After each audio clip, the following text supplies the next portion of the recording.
Newsfile broadcasting for viewers in the Gambia and around the world.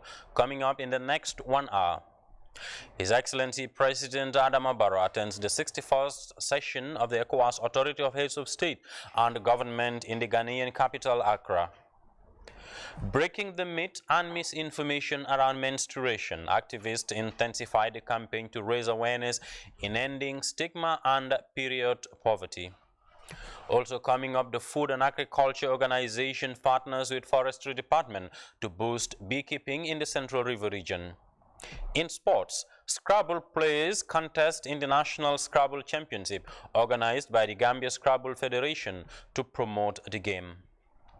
Away from home, there have been celebrations in Burundian capital city of Bujumbura to mark the country's 60 years of independence.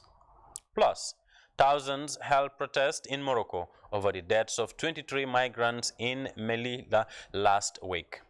Well, details of these and other stories coming ahead with me, Momo Dinjai. Thanks for joining us.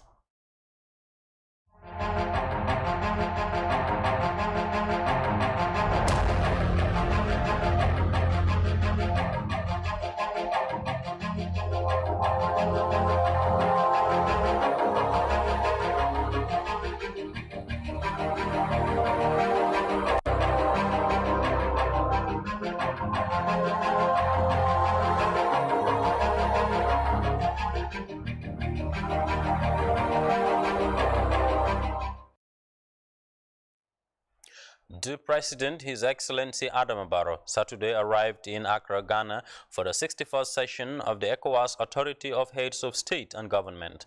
The President is accompanied by a high-ranking delegation of ministers, the Secretary General and Head of the Civil Service, and the Director of Press and Public Relations. Mamadou Jallow is also in the Ghanaian capital and he sent us this report. The President, His Excellency Adama Barrow, arrived at the Kotoka International Airport Saturday afternoon to attend the 61st ordinary session of the Authority of Heads of State and Government of ECOWAS. He was received by the Ghanaian Deputy Minister of Foreign Affairs, the Gambia's High Commissioner to the Federal Republic of Nigeria, also accredited to Ghana, His Excellency Muhammadu Njai, and other high-ranking officials.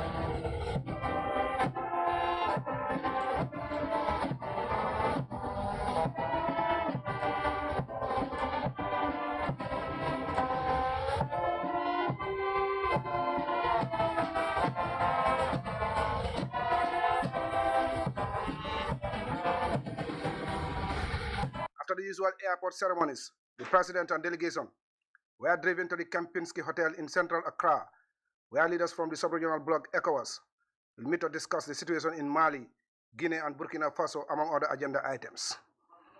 Mamadou Jallow, JRTS. Talking about period has been a long-existing taboo in most parts of Africa, which clouded menstruation with stigma and endless myths, thus exposing women and girls to difficult experiences. Misinformation around menstruation, according to activists, surges period poverty amongst women and girls.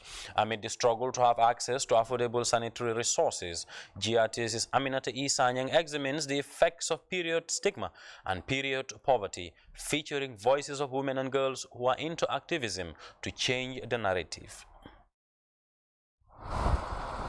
Adolescence in a girl's life brings physical and emotional changes that are both difficult and expensive.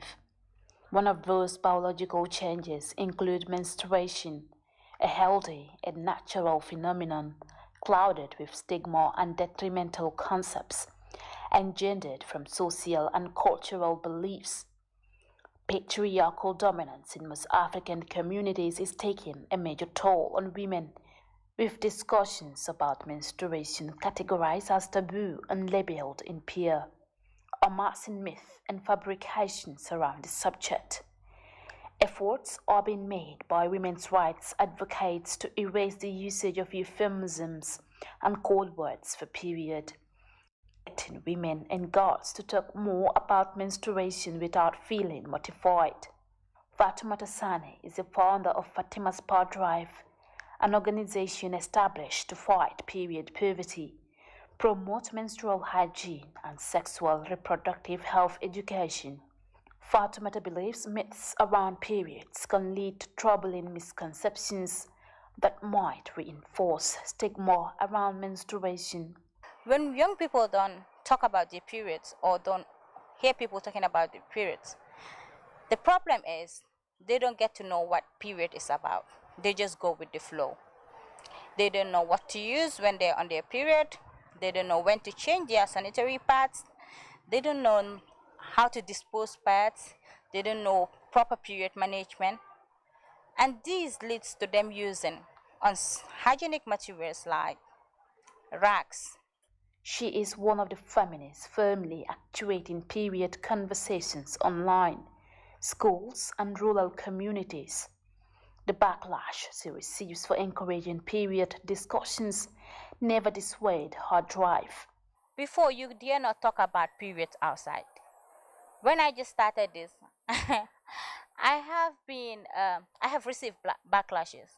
People telling me like, you're hijab, you're Muslim, this is higher, you shouldn't talk about it, you should be ashamed of it. I mean, but I never listen to them because I know where I want to be. And when you start listening to people, then you wouldn't go far and you wouldn't achieve your goals. Menstrual hygiene materials are becoming increasingly expensive, making it difficult for many girls to access safe and affordable products in a struggle, leading many to resort to using unsanitary resources. LAWKA JAMMEH is the pioneer of Project 21. She embarked on a series of activities to address period poverty, a crusade that also seeks to empower women and girls. The whole inspiration for Project 21 comes with ensuring the next generation of girls understand the need to continue the fight that we've already started. And this is why I dedicated a whole 2 months addressing period poverty, because it is one thing that we always sideline as a community. And if every young girl understands the need to advocate for cheaper pads and more awareness on periods, then we will live in a more conducive environment and everyone would be at ease, understanding it's normal. LAWKA and her team are working hard to end period stigma and poverty through a collective approach including boys in the journey. LAWKA believes failure to involve boys in the fight to end period shaming strengthens menstrual stigmatization.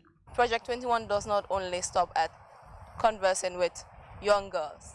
When you talk to the young women and then you don't talk to the young men, you're just doing 50% of the work. Because again, we have most of the perpetrators, most of those who are doing period shaming being men. Organizations such as the Girls' Agenda are also working to address menstrual hygiene and period poverty via an academy established to train girls to manage their menstruation. Efforts here are geared towards getting girls equipped with the requisite skills to make reusable parts to ease the burden they go through to obtain sanitary towels.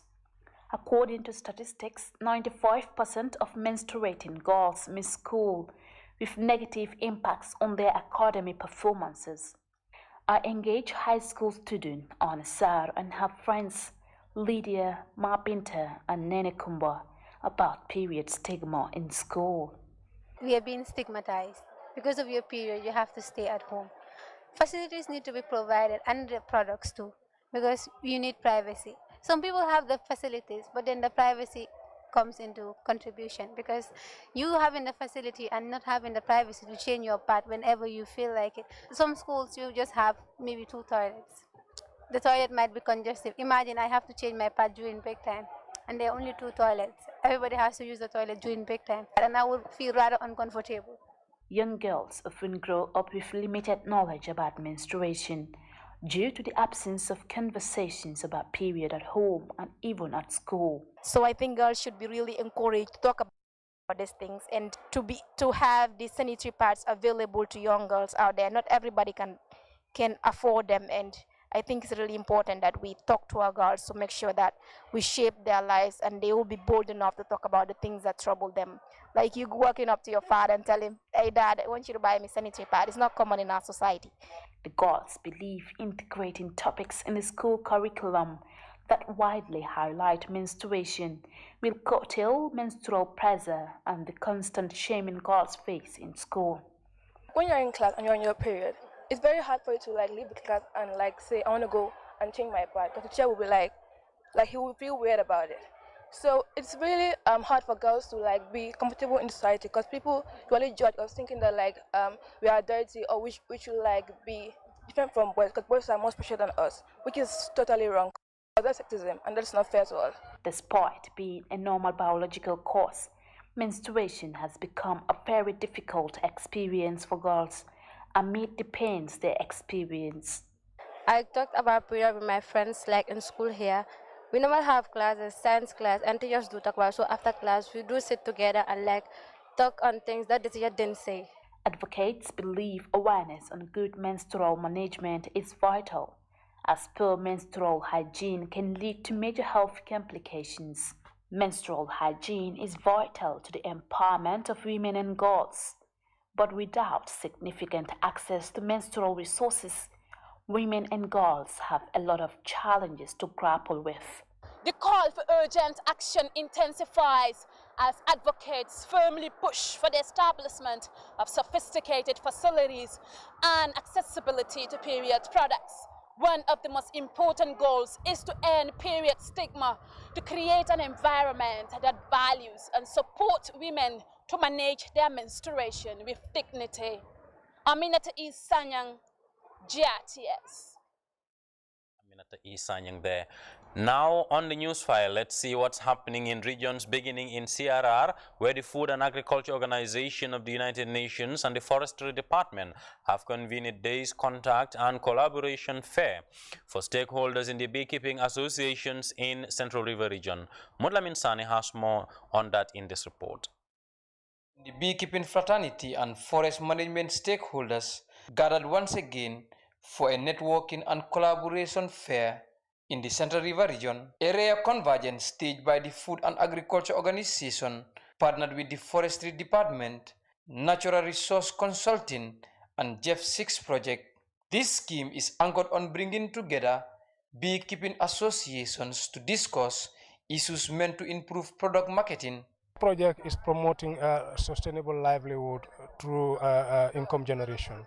And then most of these communities or most of these beneficiaries who are gathered here today are involved in either beekeeping, ecotourism, or tree nursery management. Now, for several times now, they have been harvesting their products and they feel important to take it to the market. And one of the areas that they can do that is to bring them together in a central place so that the products that they have from the project. The networking event also seeks to create a link between enterprise groups to support and service institutions with a major focus on developing businesses to ensure sustainability. Products are so good and pure, and then that if you go to the European market, they are prioritized, because the Gambian honey is collected from different plants, different flowers, that made it very rich and then is marketable. So it will serve as a form of employment and an income generating center. So all we have to do to be proud of it and then maintain it. The important fair saw organizers convene entrepreneurs and enterprise groups, enabling interfacing with key players in the forest management and beekeeping associations. Conservation is not easy. We have a lot of challenges in terms of people understanding and in terms of protecting the forest, and also the challenges are based on bushfires and also the legal felling of the trees. That's why we involve these communities, because they are very close to the forest. So at least to involve them, it will help Forestry Department to ease down the challenges that we are facing. If my project is coming to support, we will come not to support beekeeping because it's already existing. So we'll have other alternatives livelihood like wildlife rearing or breeding, so that at least we can get benefit out of the forest, and then we can support. But also, if you are protecting, if you are getting those benefits, we related to the forest, we will have the forest always there to support us.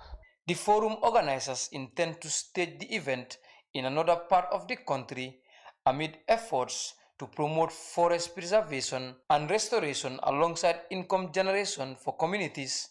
Maud Lamin Sane reporting for GRTS News from the Central River region. The natural resource consulting firm NACO recently organized a day-long contact and collaboration fair forum for enterprises in the Lower River region. The event held at Pakalinding is part of the implementation of the community-based sustainable dryland forest management project. GRTS's Lower River region correspondent Usman Balde picks up the rest of that story.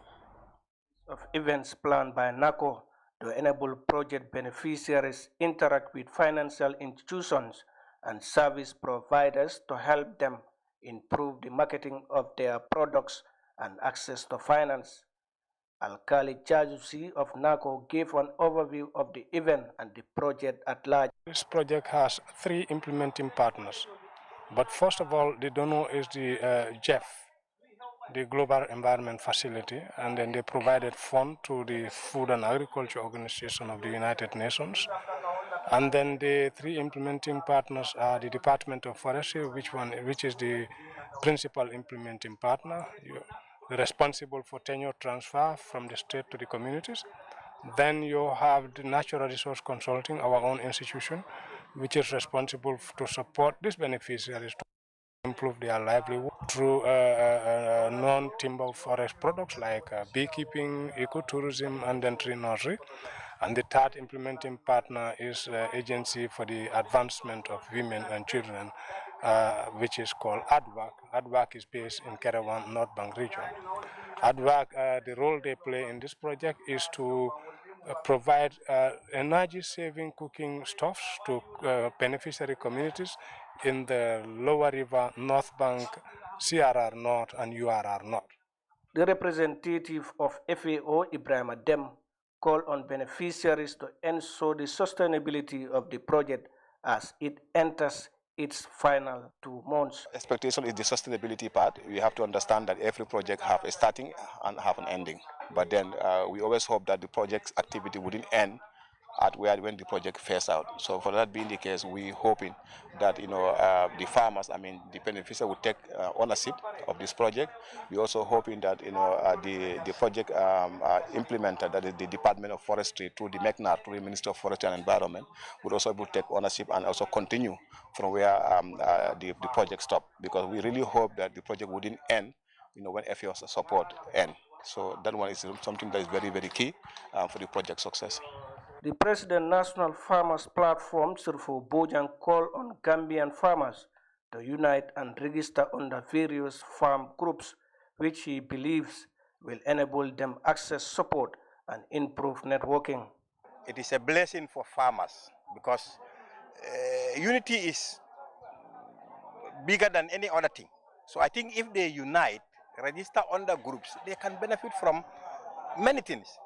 Because presently we are working with the Food and Agricultural Organization and we are benefiting from the forest farm facilities. Now, groups registered under the National Farmers Platform and they are working as far as the forest products are concerned, are benefiting from it directly. As I have mentioned when I was doing my deliberation, we have some money and the money is coming from FAO through the forest and farm facilities. And the traditional healers are benefiting from the forest. The Gambia All Forestry Platform are benefiting from the forest, and they are all going to benefit from that TCP. The peak of the event was a mini trade fair where participants displayed their locally made products for interested buyers. Usman Balde, GRTS News. Now head to Kerewan in the North Bank region, where correspondent Famara Kanye brings us some of the news making headlines in northern part of the country in this roundup. Organization for Migration has organized a day-long activity in Kerewan. The event brought together key stakeholders within the Technical Advisory Committee to discuss issues relating to migration. Musa CONATEH of the International Organization for Migration said the activity is meant to build the capacity of the regional coordinating team on migration governance. The government of the Gambia, with support from IOM, started in December 2018 the process of establishing a national coordination mechanism for migration. This platform is intended to serve as a dialogue platform for relevant stakeholders to address emerging migration issues in coordinated and timely manner, and to ensure policy coherence on migration at the national level and mainstream migration in national development plans. In the long run, with NCM, the government of the Gambia expects to have a unified and a shared approach and understanding of migration realities and how best to address them. The IMVF supporting the Tekifi project in the Gambia recently concluded a retreat in Farafenni. The convergence brought together project officials, Agriculture Extension Service, and field supervisors from ADUAC. The retreat aims at promoting the farmer field school concept to improve vegetable production in the regions. An MOU has been signed between the project and the Department of Agricultural Services to use the expertise of the extension workers to support the project in the implementation of key activities that the project was implementing during this project period. More specifically, supporting the farmer field schools, promoting the farmer field concept with farmers, especially with vegetable producers in the various communities of the Lower River region, in North Bank region, Central River region, North and South. This retreat was actually meant to bring together all the participating stakeholders to review what has been achieved so far. The Farmer Field School concept has registered achievements across many intervention communities. The concept also encouraged productivity and diversification in vegetable production. We'll see that some of our beneficiaries have been impacted by this intervention, having increased income, and probably they have managed to improve their houses, to send the kids to study. That's what we are targeting. The North Bank region joined the rest of the country to commemorate the International Olympic Day. The activity was celebrated by students and civil servants across the region. The event was led by the governor, civil servants in the region, school children and teachers. The day-long activity was concluded with the presentation of certificates to participants. The Regional Agriculture Directorate in Kerawan have distributed 70 seeders and signposts to smallholder farmers across the region. The handing over ceremony brought together beneficiaries and regional officials. The support forms part of the Gambia government's resolve to improve and mechanize the agriculture sector. Beneficiaries used the platform to thank the Gambia government through the Ministry of Agriculture for the assistance. For the news, I am Famarakani. News roundup there from North Bank region by Famarakani. Away from that, the Minister for Communication and Digital Economy, Osman Eba, has an interface with the management of GAMTEL and GAMCEL as part of his first visit to the two institutions after his appointment. Minister Ba and the management of both institutions discussed several issues ranging from the successes, challenges, and way forward. Famara Banji has more. New Communication and Digital Economy Minister Honorable Usman Ba begins work in earnest with visits to digital facilities and telecom service providers, starting with the National Telecommunications Company GAMTEL. Minister Ba paid an early call to the GAMTEL headquarters in Banjul, where he interfaced with a full house of GAMTEL management and staff. The Deputy Permanent Secretary at the Ministry of Communications and Digital Economy, Aminjai Juve, explained the purpose of the minister's tour. We thought that it's important for him to come and also get further interact with you to know your plans. What plans do you have? How do you intend to support the ministry in achieving its policy objective? And also, what are your challenges in the process of implementing those plans? How do you intend to The Managing Director of GAMTEL, GAMCEL, Lamin A. Tunkara, commended the Minister for the visit and assured him of their full cooperation to expand the digital economy and national communications. Our role here is to support the ministry. And I think it is quite important that the Honorable Minister has emphasized on the need for us to understand where policy begins and ends and where operations comes into play. They come up with policy matters. They give it to us. Like they want to say, we want to connect the entire country through wireless.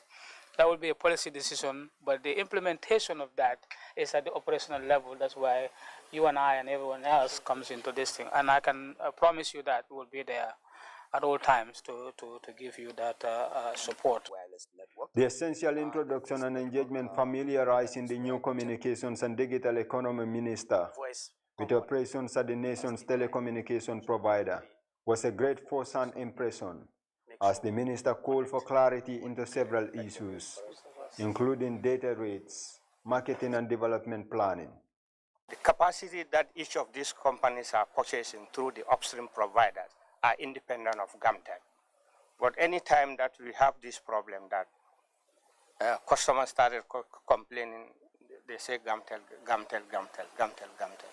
But basically, the slow internet for GAMTEL customers could be the amount of capacity that we purchase through the upstream providers, because everything is aggregated at the edge gateway. Through the upstream providers, we purchase different capacity at different providers. Some from Portugal Telecoms, France Telecoms, of independent capacity. Sometimes this capacity doesn't match with the total amount of capacity that is within the local network. A similar engagement was conducted at the GAMCEL House, where the minister and delegation were received by the company's management, headed by General Manager Elizabeth Mendy Johnson. The GAMCEL management used the opportunity to highlight key challenges confronting their operations.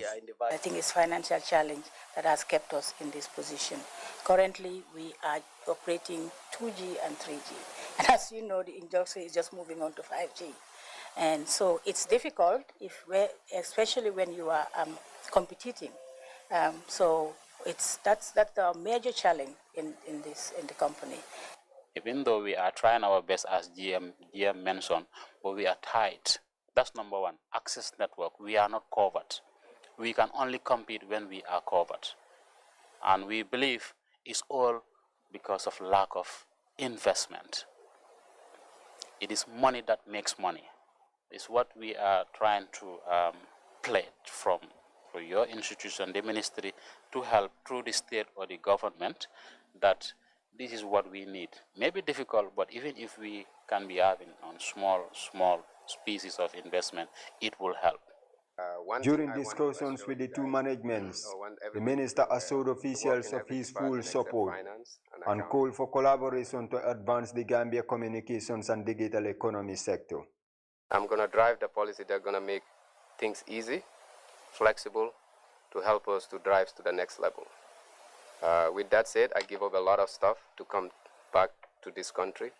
I have my two companies that I had to give up, and I had to give up my fat salary in the US, to come here, give back to my country, not to mention other things.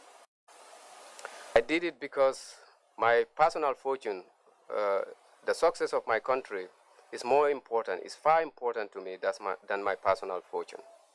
I think everybody needs to realize that we all want Gambia to excel. And the reason why we want that, because it doesn't matter what political affiliate you belong to. When success comes, everybody sees. Let's work together as a family, and let's continue to build this nation to what it ought to be. Farmer Abaji, GRTS News. Moving on, Food Safety and Quality Authority in partnership with Bright Star Entertainment embarked on public awareness campaign on food safety in the Greater Banjul area as part of celebrations marking World Food Safety Day. Janke Ture has the rest of that story.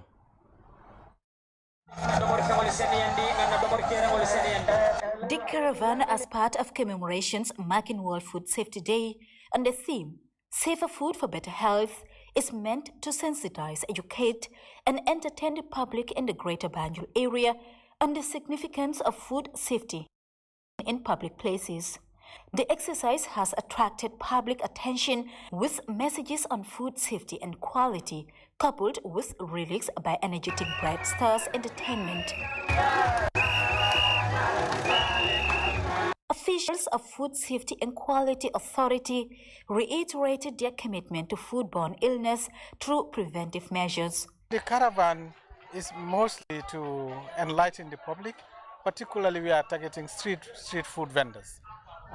Because if you look at most of the food safety issues related to hygiene, related to standards, related to food control, is mostly happening within the street food vendors, and most of the risks are associated to the street food vendors because they are very difficult to monitor, they are very difficult to control because you are not accessing them all the time. They shift from one area to another, and they are not well established like the other food businesses. So as a result, we felt that we will target them.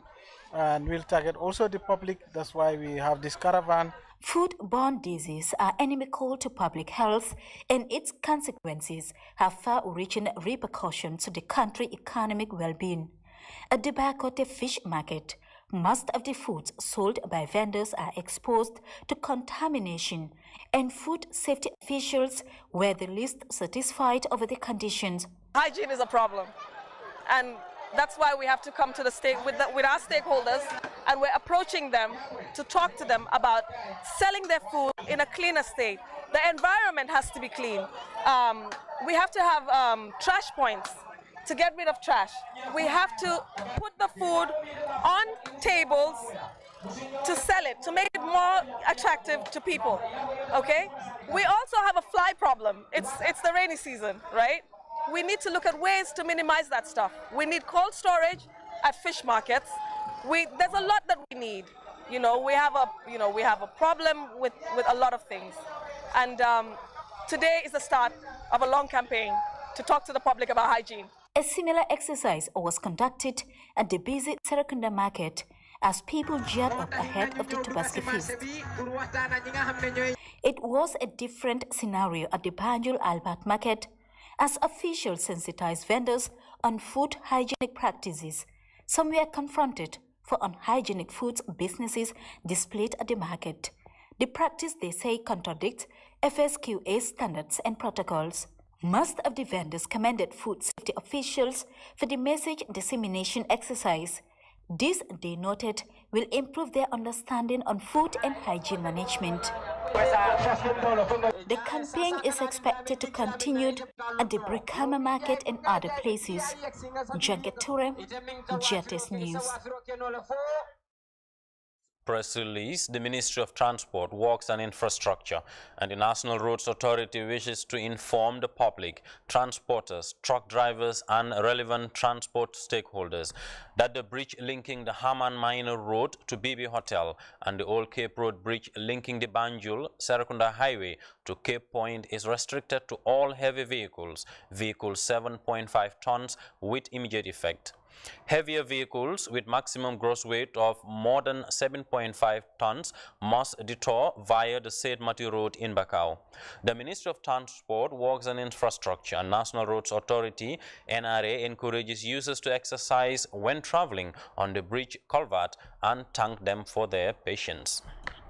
You watching the news file from GRTS, and still to come is the sports and international news right after this break. Stay tuned.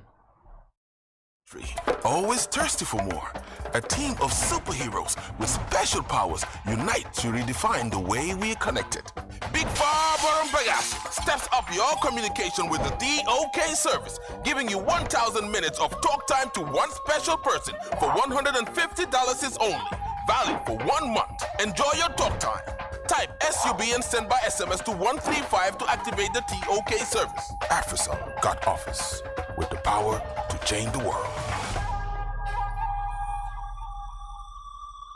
AfriCell is setting trends once again. I'm sure you still love WhatsApp, Facebook, Instagram, Twitter, Snapchat, and Viber. Your favorite GSM operator AfriCell knows this. That's why you can now enjoy more at the same price. Activate the social media bundle and be online for 24 hours for $10 is only. Hello! Activate the social media bundle for $10 is only and receive 40 megabytes. Where AfriCell goes, nobody dares to follow. In the country.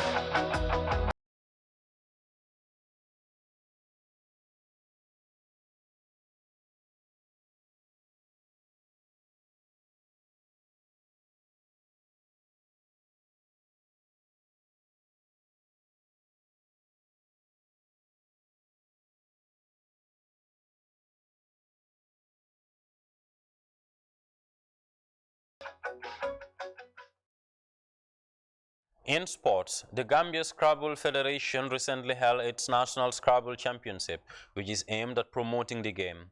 The championship also seeks to help the country's Scrabble governing body to select a formidable team that can represent the Gambia in international competitions. The two-day event was graced by Scrabble enthusiasts, including the former Speaker of the National Assembly, Elizabeth Renner, and the Governor of the West Coast region, Usman Bojang. Farmer Abaji tells us more.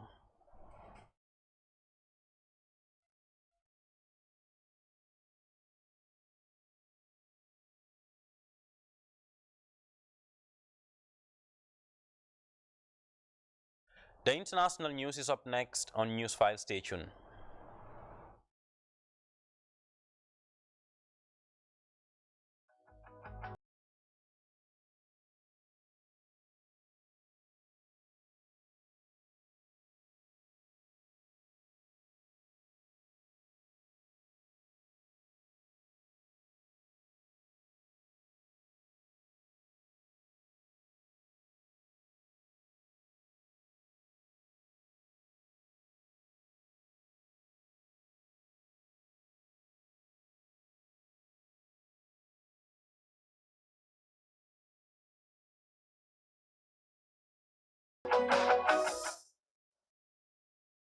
Research has indicated that playing Scrabble has numerous benefits that range from developing one's intellect to enhancing vocabulary, as well as strategy and encouraging social cooperation and bonding. These players passionate about the game are drawn from different regions. Under this roof, they united as a family in the spirit of Scrabble. Some of these players led the country to a bronze medal in the recently concluded championship in Ghana.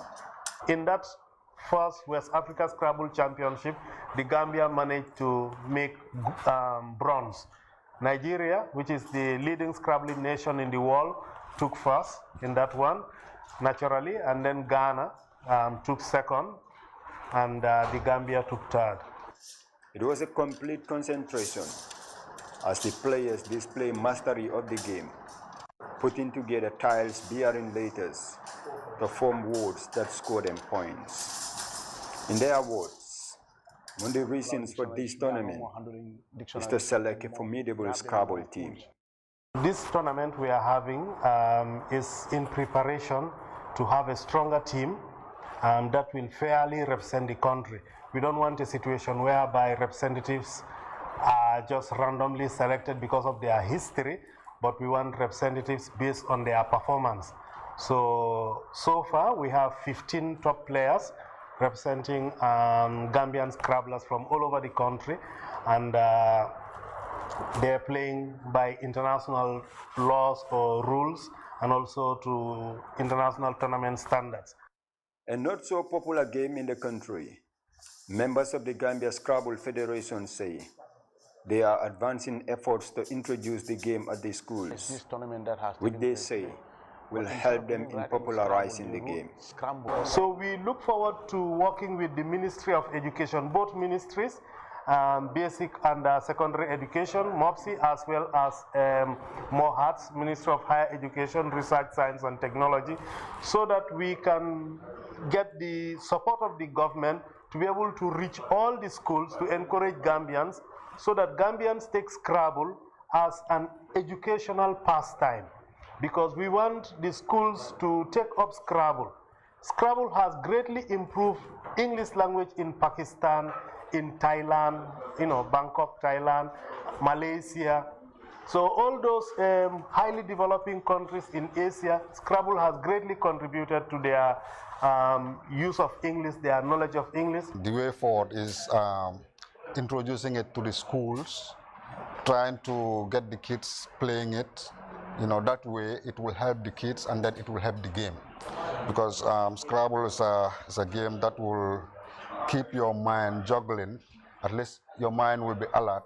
So for school-going kids, if you're playing Scrabble, you have to think, you have to know the words, you have to calculate. So all those things, I think, will help them. The organizers say Scrabble has been confronted with numerous challenges that range from poor reading culture to the lack of sponsorship. One of the biggest challenges that we had when we were preparing the team to Ghana, we were supposed to field a team of 10 Gambian players. Due to lack of resources and funding, we were not able to fund a full contingent. Only 5 Gambians participated. We also want to look for sponsorship. We want the corporate entities, the GSM providers, to support the Gambia Scrabble Federation. We'll be reaching out to corporate entities so that they can see Scrabble as an area that they can invest properly for their corporate social responsibilities. Aside from the chance of being selected to represent the country in international Scrabble competitions, these players stand a chance of being decorated with these trophies as the first, second, and third winners. Scrabble is a word game in which 2 to 4 players score points by placing tiles, each bearing a single letter, into a game board divided into a 15 by 15 grid of squares. The tiles must form words that, in crossword fashion, read left or right in rows or downwards in columns, and are included in a standard dictionary or lexicon. Famara Baji, GRTS News.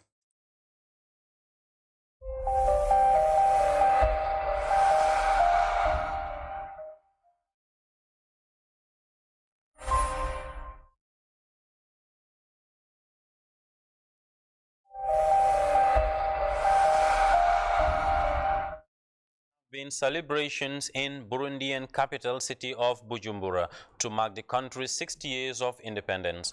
Burundian dignitaries including President Eurysite Ndiasinkhemye and his vice president attended the event. Leaders from across the world have sent in their messages of solidarity with Burundi. United States President Joe Biden said on Friday that he looked forward to working with the country to promote its economy as well as regional peace and stability. The Burundian president said Burundi is eager to enter into a new chapter. The nation gained independence in 1962. Details in the CGTN report.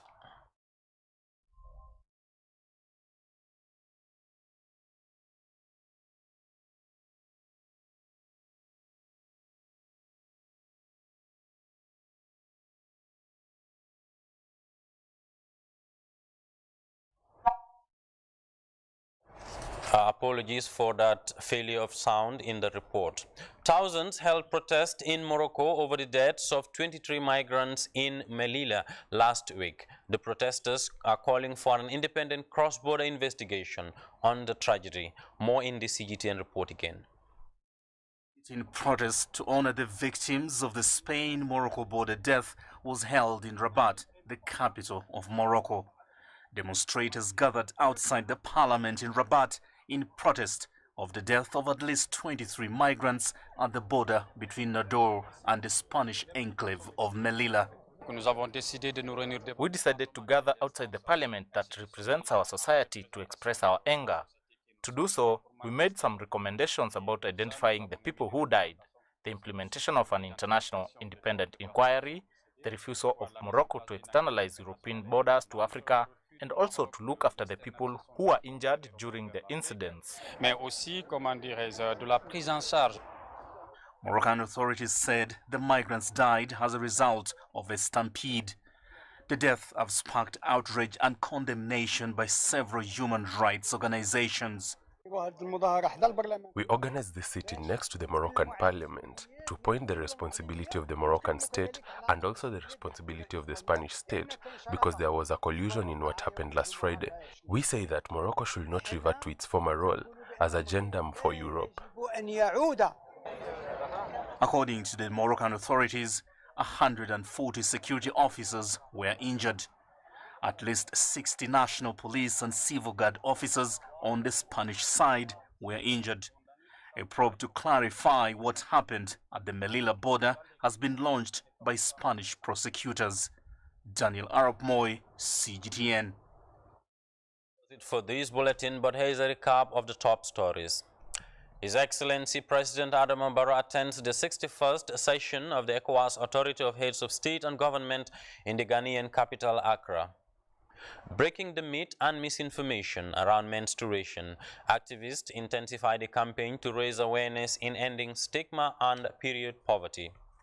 The Food and Agriculture Organization and the Forestry Department convene a day's contact and collaboration fair for stakeholders in the beekeeping associations in the Central River region.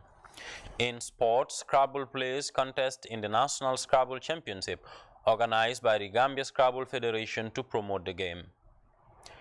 Away from home, there have been celebrations in the Burundian capital city of Bujumbura to mark the country's 60 years of independence. Plus, thousands held protest in Morocco over the deaths of 23 migrants in Melilla last week. The protesters are calling for an independent cross-border investigation onto the tragedy. Well, that does it for this edition of Newsfile. Stay tuned at 10 p.m. for another bulletin.